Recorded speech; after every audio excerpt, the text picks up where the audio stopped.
Alright, what up YouTube? It's the Nice Saint here back with another video. And this video today is going to be about staying true to yourself. Staying true to yourself is something that, especially if you wasn't raised up to really believe in yourself and, knowing exactly who you are, is very tricky to do that. From my own experience, this has been something that's been very tricky for me to even get a hold of and really just start practicing because of, like I said, of course, young kids, especially if they raised in a very dysfunctional household, they have to, it's multiple methods that they use to try to find themselves. Well, for example, young black men, they're going to the streets trying to look for themselves, or they go to school look for themselves, or they just sit around all day looking for themselves. They go to work. You gotta do something, and there's ways and methods to find yourself. And all in all, you're just gonna do like this experience in life, one day at a time, to really understand yourself and what you go through, and just to figure out who you are. And even during this time, you may hang with new people, pick up new hobbies and things, just trying to see what you like and what resonate with you. And during this period, you're very impressionable. So many times you will be like a chameleon, always changing every 2 seconds. I know that's how I am, and how not always, but how I was, in the sense of just trying to find a baseline where I can start and develop myself and really learn about myself. Like, I was always, something sound good, I would like to hear it out, experience it, see what's good and what's bad with it. And if I liked it, I kept it, and if I didn't like it, I'll drop it. And like I said, I'm on to the next thing. And it's like, it's one thing where you have to just, it's just a trial and error type of thing. You understanding how to really grow and become a person and think for yourself. But after that, that's just the baseline. You need to have an understanding of yourself, and then you need to be able to keep a good hold of yourself and be around other people.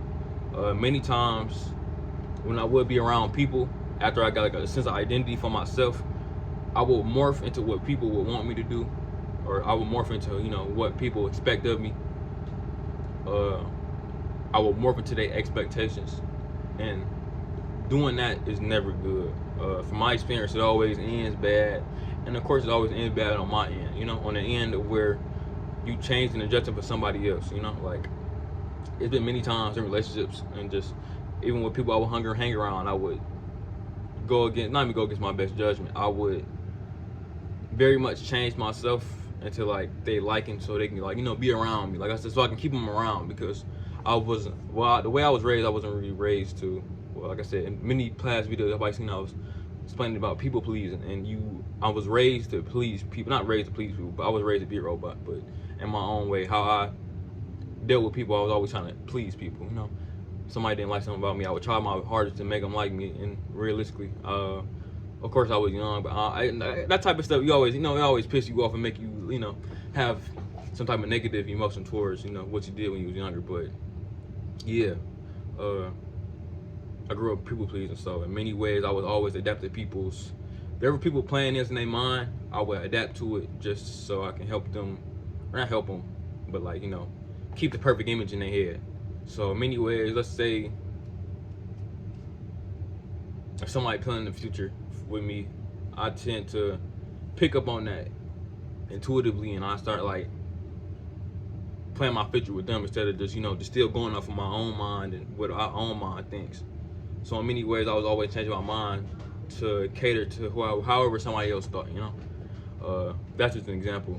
And many times, like I said, they always crash. It always ends up crashing and burning. And when that happens, it's really not a good feeling. You feel like you abandoned yourself in a way. And like I said, I grew up with some type of issues already, so that's why I really don't trust people. But you grow up, it shows how, it's another level of like self-hate in a way. Like, it shows how you abandoned yourself, and it shows, and it just equates to how people may have abandoned you in the past, and it shows how much you really, really care about yourself and your own, how much love you have for yourself, and how much self-respect you may have. And it all then reflects back as you not staying true to yourself and understanding yourself. Many ways, like I said, it's been times, like I said, I've grown beyond that, and now, like I said, I'm straight path. Like I said, I'm starting to speak my mind, and like I said, I'm starting to have expectations of people, and I don't I don't feel the need to fit people's expectations, you know, because like I said, it's people's expectations. I think people period shouldn't have grand expectations. I think people should expect people to, you know, actually you shouldn't expect anybody to do anything. I think that's one thing I had to get in my head is that I have high standards. Let's say that. Like I said, I think a lot of people I hang around, even, you know, people I'm in a relationship with, I expect them to do well. I expect a lot of greatness out of them. Like I said, I don't ask them to be perfect, but I think that they have a lot of potential, and I would like for them to reach it. But at the same time, in reality, you know, people may not be able to. People, like I said, people are not slaves to me and my mind and what I envision them to be. And some people may just want to be lazy, or just, you know, just maybe people may want to just be, you know, themselves, and themselves may not be what I envision, but as themselves, and you can't make people be what you want them to be. Rather, I mean, if it's overall right or not, you know, it's just something that you gotta allow people to do. It's like an idea, like free will. You never take nobody's free will away from them. So, but that's why the negativity. Well, that's why a lot of people don't like lying and stuff like that. Because when you lie, you take away people's opportunity to choose, you know, and it's just, that's always like a bad. Doing that is always a bad taste in my mouth, and I know that from just personal experience, you know. But yeah. Oftentimes all the times I've never stayed true to myself. I always felt extremely negative. It made me feel like I just gave up on myself, and it only thing that did is like just build up more power in my shadow, you know, for me to, you know, to come knocking on my door, you know. It's like I always allow, by doing, not staying true to yourself, it's like you just giving fuel to your shadow to, you know, come up to you, you know, and want to, you know, talk about it, you know, like and that's why you should always try to stay true to yourself, is that at the end of the day, you know, you already got yourself, and you can't really depend on people to share the same ideas or opinions as you. So you have to be able to, you know, stay on your path and know your path that you're supposed to be going down. It's like, you know, because life can happen, and that plan that she had or he had or anybody else had can go right out the window. And like I said, and everything is just come to crash and burn, like I said before. So you just got to understand that this is your life. You got to choose the way that you're going to live it.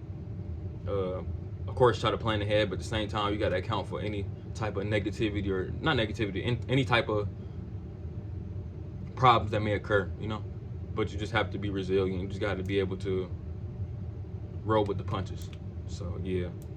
But staying true to yourself is something that I think that a lot of people should understand. Like I said, you see in the media and things like that, how people just, some people, you know, they stand 10 toes down about themselves and what they mean, and, you know, what they believe in, and then eventually they just give up and give in. And, you know, it's almost like seeing somebody die in a way. Like when people don't stay true to themselves and they start to go for, let's say, the thing that's making money and things like that, and you can tell that they lose the love for what they do. It's kind of crazy. It's in a way, it's like people's like losing the love for themselves. They will put themselves in negative situations because they don't, you know, they're doing it for ulterior, you know, reasons, and it's just crazy, you know. But yeah, if you like the video, like, comment, subscribe, and I'll see y'all later. Thank you.